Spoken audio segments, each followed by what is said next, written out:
Morning, friends. Pastor Al. It's Monday, February 17th. So for the last several weeks, I've been talking about water walking faith.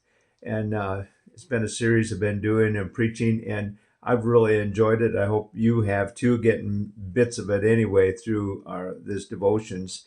But just some of the things we talked about, the characteristics of a person with water walking faith is like they have the pioneering spirit.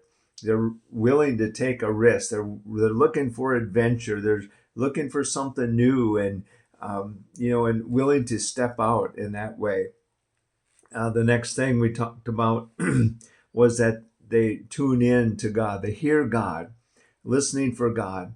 And we listen and hear God in a multitude of ways. One of those ways is through the written word, the Logos word, the Bible, God's word written down for us. Another way is the Rama word, which is a spoken word, or, whether it comes through another person or, hopefully you can hear God speaking to you, in your heart, in your mind, in some way.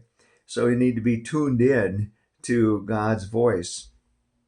So then the next thing we talked about, we need to be able to keep our focus, and this all had to do with Peter walking on water. And so when Peter identified it was Jesus, and the next thing was rather you just need to do it.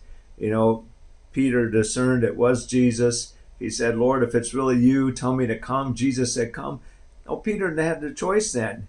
So he got out of the boat. Sometimes we know it's the Lord, and yet we don't want to get out of the boat because it's dangerous, it's unknown, and all those things. So you just need to do it.